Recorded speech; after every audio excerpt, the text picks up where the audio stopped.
चंदनपुर गांव में मदन नाम का एक गरीब लड़का अपने बूढ़े दादा के साथ रहता था।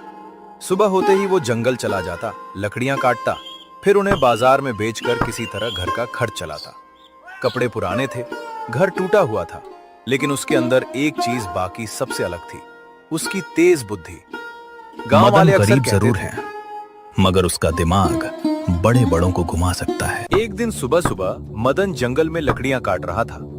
तभी उसकी नजर झाड़ियों के बीच पड़े एक चमड़े के थैले पर गई। उसने आसपास देखा और धीरे से थैला उठाकर खोला। अंदर चांदी के सिक्के, नोट और कुछ सोने के गहने रखे थे। मदन कुछ पल तक थैले को देखता रह गया। इतना सारा धन, जिसने भी इसे खोया होगा उसकी तो हालत खराब हो गई होगी। अगर कोई लालची आदमी इसे पाता तो शायद कभी वापस ना करता। तभी दूर से घोड़ों की आवाज सुनाई दी। कुछ लोग तेजी से जंगल की तरफ आते दिखाई दिए। उनके बीच गांव का सबसे अमीर और लालची साहूकार रघुवीर साहू भी था।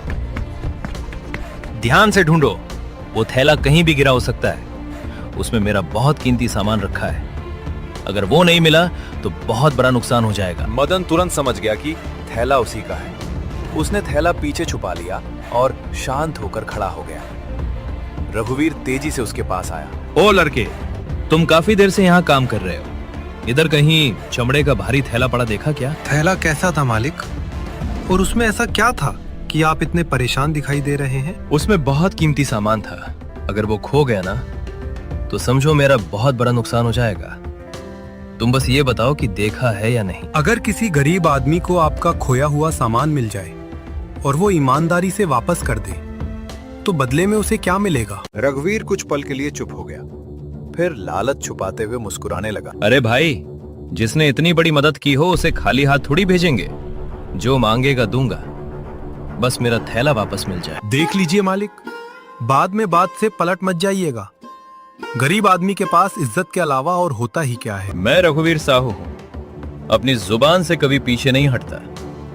अगर तुम थैला ढूंढ दोगे तो 100 चांदी के सिक्के दूंगा। मदन हल्का सा मुस्कुराया और पीछे छुपाया हुआ थैला निकालकर उसके सामने रख दिया।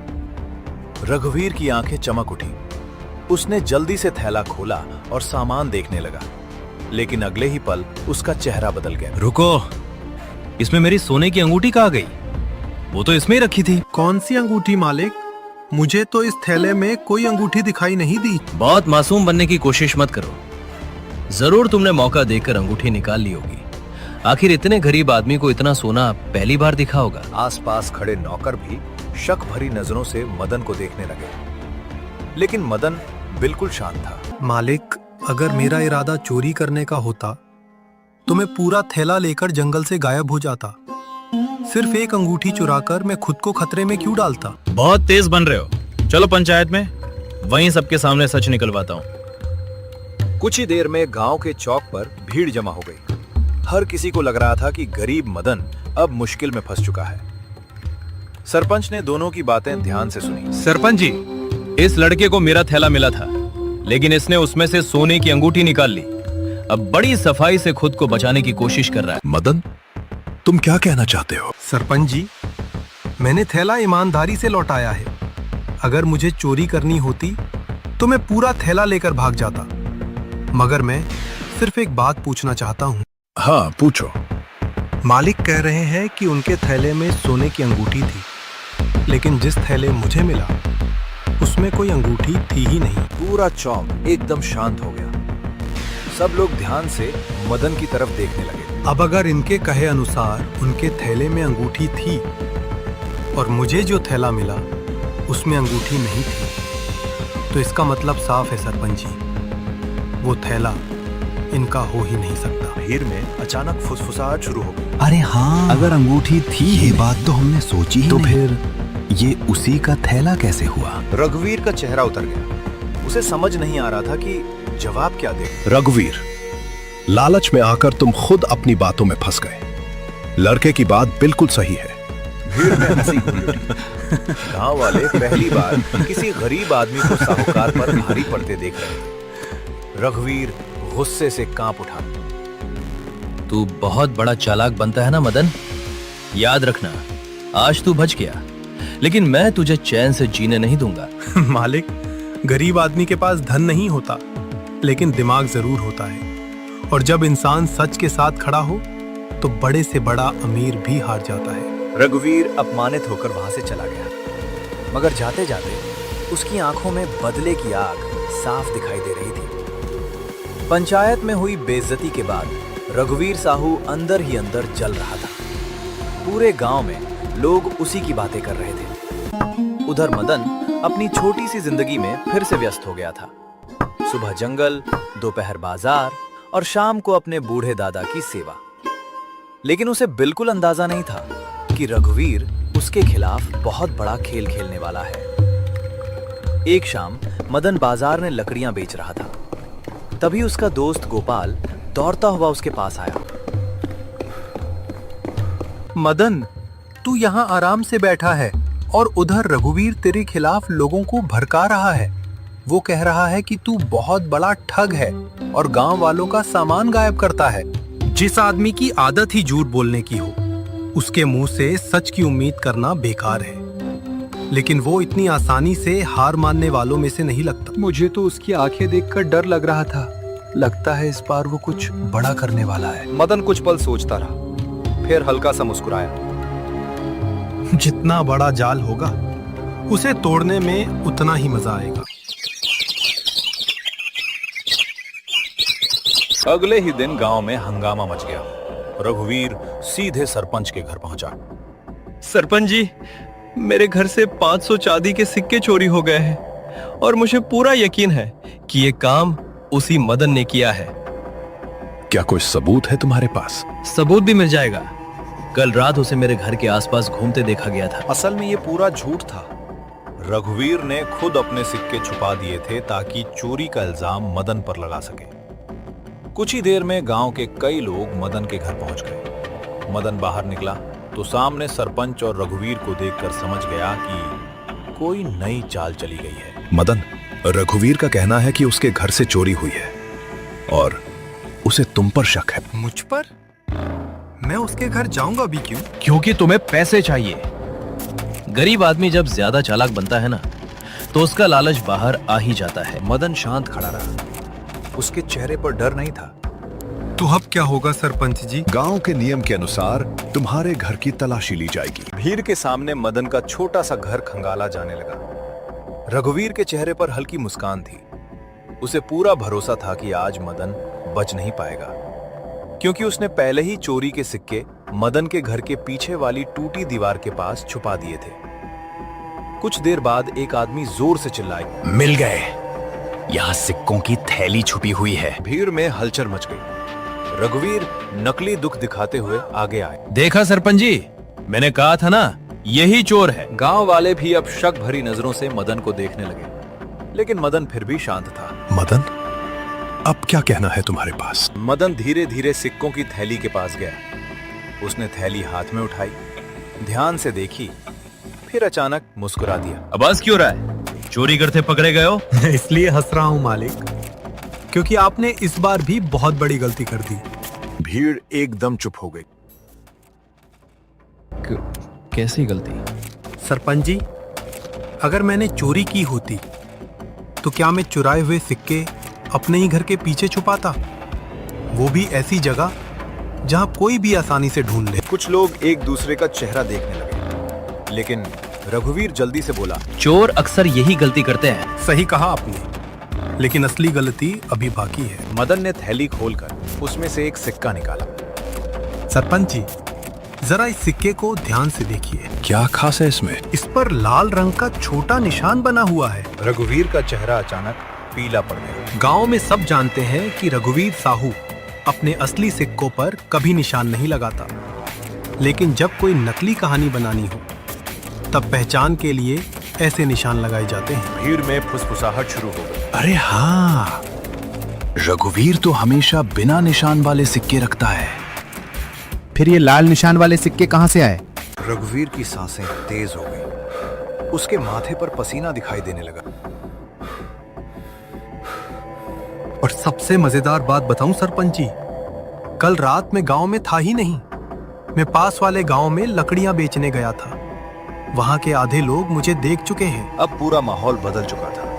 लोगों की नजरें धीरे धीरे रघुवीर की तरफ घूमने लगी। रघुवीर, कहीं ये पूरा खेल तुमने खुद तो नहीं रचा? नहीं, मैं ऐसा क्यों करूंगा? क्योंकि आपको अपनी पंचायत वाली बेइज्जती का बदला लेना था। लेकिन बदले की आग में इंसान अक्सर सोचने की ताकत खो देता है। भीड़ में गुस्से की आवाजें उठने लगी। झूठा इल्जाम लगाता है गरीबों पर। अगर आज मदन समझदार ना होता तो बेकार में चोर साबित हो जाता। रघुवीर समझ चुका था कि इस बार भी दाव उल्टा पड़ गया। वो गुस्से और बेइज्जती में वहां से चला गया। लेकिन जाते जाते उसने पीछे मुड़कर मदन को देखा, जैसे अब वो मदन को सिर्फ हराना नहीं बल्कि बर्बाद करना चाहता हो। गांव के लोग अब खुलकर मदन की तारीफ करने लगे थे। वहीं दूसरी तरफ रघुवीर ने कुछ ऐसा सोच लिया जिससे मदन की पूरी जिंदगी तबाह हो सकती थी।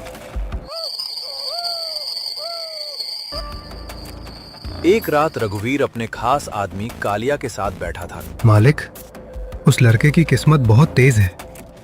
हर बार बच निकलता है। किस्मत नहीं, दिमाग। और ऐसे लोगों को हराने के लिए सीधा वार नहीं, सबसे खतरनाक चाल चलनी पड़ती है। तो आप क्या करेंगे? इस बार ऐसा जाल बिछाऊंगा कि पूरा गांव खुद उसे चोर और ठग समझने लगेगा।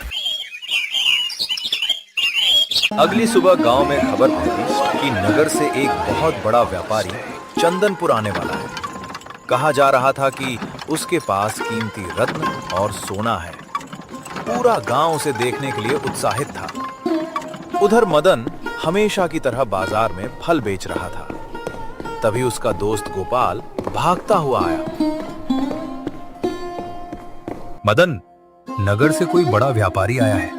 सुना है वो यहाँ कुछ दिन रुकेगा। अच्छी बात है। बड़े लोग आते हैं तो गांव का व्यापार भी बढ़ता है। मुझे न जाने क्यों लग रहा है कि ये सब अचानक बहुत अजीब हो रहा है। मदन हल्का सा मुस्कुराया। जब रघुवीर जैसे लोग शांत दिखाई देना, तब समझ जाना चाहिए कि उनके दिमाग में जरूर कोई तूफान चल रहा है। शाम होते होते वो व्यापारी गांव पहुंच गया। उसके साथ कई नौकर थे और एक बड़ी बैलगाड़ी भी। पूरा गांव उसे देखने जमा हो गया। व्यापारी का नाम था सेठ धनराज। मैं कुछ दिनों के लिए यहाँ रुका हूँ। सुना है ये गांव काफी शांत और ईमानदार लोगों का है। रघुवीर तुरंत आ गया। बिल्कुल सेठ जी, यहाँ सब बहुत सीधे लोग हैं, बस एक लड़के को छोड़कर। कौन? मदन बड़ा चालाक और धूर्त लड़का है। मीठी बातें करके लोगों को मूर्ख बनाता है। भीड़ में कुछ लोग असहज हो गए क्योंकि अब गांव वाले मदन को अलग नजर से देखने लगे थे। लेकिन रघुवीर लगातार आग लगाने में लगा था। मैं तो बस आपको सावधान कर रहा हूँ। आपका इतना कीमती सामान है, इसलिए ध्यान रखिएगा। सेठ धनराज ने हल्के से सिर हिलाया। उधर दूर खड़ा मदन ये सब चुपचाप सुन रहा था। तो ये नई चाल है। उस रात सेठ धनराज गांव के बड़े सराय में रुका। उसके कमरे के बाहर पहरा भी लगाया गया। लेकिन आधी रात को अचानक सराय में हीरो का हार। सेठ धनराज जोर जोर से चिल्ला रहा था, मेरा हीरो का हार, कोई मेरा हार चुरा ले गया। पूरा गांव जाग गया। कुछ ही देर में रघुवीर भी वहां पहुंच गया। हे भगवान, इतना कीमती हार चोरी हो गया। वो हार लाखों का था। रघुवीर ने तुरंत मौका पकड़ लिया। सेठ जी, मैंने पहले ही आपको चेतावनी दी थी, ये काम उसी मदन का हो सकता है। भीड़ में फिर से फुसफुसाहट शुरू हो गई। कुछ लोग अब शक में पड़ने लगे थे। तभी सरपंच भी वहां पहुंच गए। बिना सबूत किसी पर इल्जाम मत लगाओ रघुवीर। सबूत भी मिल जाएगा सरपंच जी। ऐसे लोग चोरी के बाद ज्यादा देर शांत नहीं रहते। तभी अचानक कालिया भीड़ में से चिल्लाया, सरपंच जी, मैंने अभी थोड़ी देर पहले मदन को सराय के पीछे देखा था। अब लोगों का शक और बढ़ गया। उसी समय दो आदमी मदन को पकड़कर वहां ले आए। क्या हुआ? इतनी रात को सब लोग यहाँ क्यों जमा हैं? बहुत मासूम मत बनो। सेठ जी का लाखों का हार चोरी हो गया है। तो उसमें मेरा क्या लेना देना? झूठ मत बोल। मैंने खुद तुम्हें सराय के पीछे घूमते देखा था। मदन कुछ पल शांत रहा, फिर धीरे से मुस्कुराया।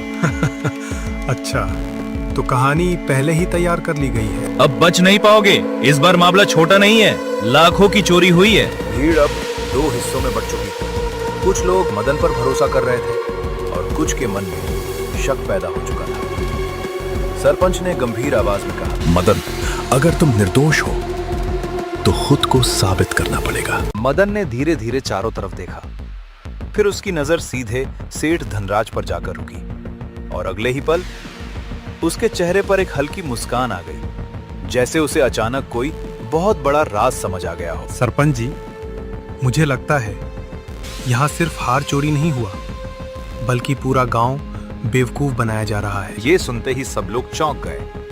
रघुवीर की आंखें सिकुड़ गईं, क्योंकि पहली बार उसे लगा कि शायद इस बार भी मदन उसके जाल को समझ चुका है। सराय के बाहर पूरा गांव जमा था। एक तरफ सेठ धनराज गुस्से में खड़ा था, दूसरी तरफ रघुवीर के चेहरे पर अजीब सी मुस्कान थी।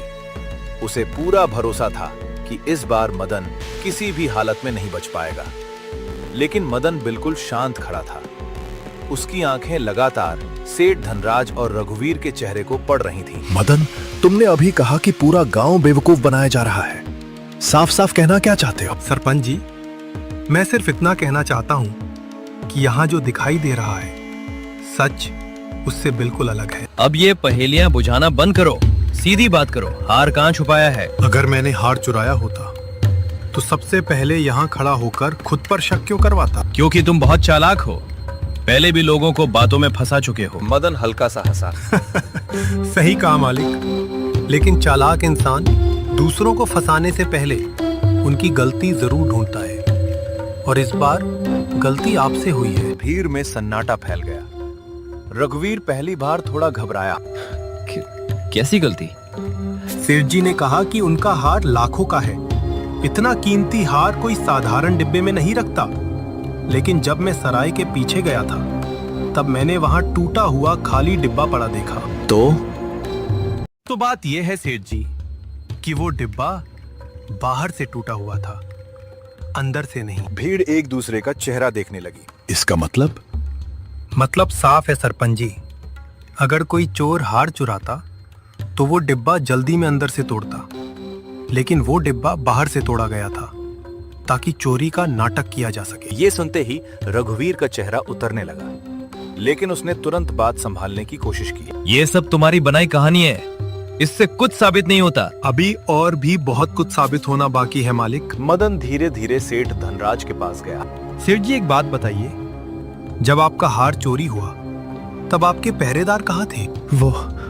वो बाहर खड़े थे। अजीब बात है, इतना कीमती हार था, फिर भी किसी ने कोई आवाज नहीं सुनी। कोई खिड़की टूटी नहीं, कोई ताला नहीं टूटा, और चोर सीधे हार लेकर गायब हो गया। भीड़ अब धीरे धीरे शक की नजरों से सेठ धनराज को देखने लगी। तभी मदन ने अचानक जोर से कहा, क्योंकि कोई चोरी हुई ही नहीं। पूरा माहौल हिल गया। क्या मतलब? मतलब ये कि ये पूरा खेल पहले से तय था। नकली व्यापारी गांव में आया, फिर रात में नकली चोरी हुई और इल्जाम मेरे ऊपर लगाया गया। रघुवीर गुस्से से चिल्लाया, झूठ, बिल्कुल झूठ। तो फिर मालिक, अगर ये झूठ है तो सेठ जी अपने हार का दूसरा हिस्सा दिखा दें। धनराज एकदम घबरा गया। दूसरा हिस्सा? हाँ सरपंच जी, मैंने बचपन से सुना है कि बड़े व्यापारी अपने कीमती हार को 2 हिस्सों में रखते हैं, आधा असली डिब्बे में और आधा गुप्त जगह पर, ताकि चोरी होने पर पहचान हो सके। असल में मदन सिर्फ चाल चल रहा था। उसे खुद भी नहीं पता था कि हार का कोई दूसरा हिस्सा है या नहीं। लेकिन उसकी बात सुनते ही धनराज के चेहरे का रंग उड़ गया। मदन तुरंत समझ गया, दाल में कुछ बहुत काला है। क्या हुआ सेठ जी, आप चुप क्यों हो गए? धनराज की आवाज लड़खड़ाने लगी। मैं तभी भीड़ में खड़ा एक छोटा लड़का अचानक बोल पड़ा, मैंने इन्हें शाम को रघुवीर साहू के घर जाते देखा था। पूरा गांव एकदम शोर करने लगा। अरे, तो दोनों पहले से मिले हुए थे। मतलब ये पूरा खेल मदन को फंसाने के लिए था। रघुवीर का गुस्सा अब डर में बदल चुका था। अगले ही पल उसके सभी साथी सराय से बाहर निकल आते हैं। नहीं, ये सब झूठ बोल रहे हैं। अगर झूठ है तो सेठ जी अपनी बैलगाड़ी खुलवाने में डर क्यों रहे हैं? ये सुनते ही धनराज बुरी तरह घबरा गया। सरपंच ने तुरंत लोगों को इशारा किया। बैलगाड़ी की तलाशी ली गई और अगले ही पल एक कपड़े की गठरी के अंदर वही कीमती हार मिल गया। भीड़ गुस्से से भड़क उठी। धोखेबाज, गरीब लड़के को फंसाने चले थे। धनराज घुटनों पर बैठ गया। मुझे माफ कर दीजिए, ये सब रघुवीर की योजना थी। उसने मुझे पैसे देकर ये नाटक करवाया था। पूरा गांव स्तब्ध रह गया। रघुवीर धीरे धीरे पीछे हटने लगा, लेकिन मदन ने मुस्कुराते हुए कहा, कहाँ जा रहे हैं मालिक? खेल खत्म होने से पहले मैदान छोड़ना अच्छी बात नहीं। गांव वालों ने रघुवीर को पकड़ लिया। उसकी सारी अकड़ अब गायब हो चुकी थी। रघुवीर, तुमने लालच और बदले में अंधे होकर एक निर्दोष लड़के को बर्बाद करने की कोशिश की। आज से गांव में तुम्हारी कोई इज्जत नहीं रहेगी। भीड़ में लोग मदन की तारीफ करने लगे। जिस गरीब लड़के को लोग साधारण समझते थे, आज वही पूरे गांव का सबसे समझदार इंसान बन चुका था। सच पता मदन, तुझे कैसे पता चला कि ये सब नाटक है? क्योंकि जो इंसान जरूरत से ज्यादा सीधा बनने की कोशिश करे, उसके पीछे जरूर कोई चाल छुपी होती है। उस दिन के बाद रघुवीर का नाम गांव में मजाक बन गया और मदन धीरे धीरे अपनी मेहनत और बुद्धि से गांव का सबसे सम्मानित आदमी बन गया। कहते हैं, गरीब इंसान की जेब खाली हो सकती है, लेकिन अगर उसका दिमाग तेज हो तो वो बड़े से बड़े चालबाज को घुटनों पर ला सकता है।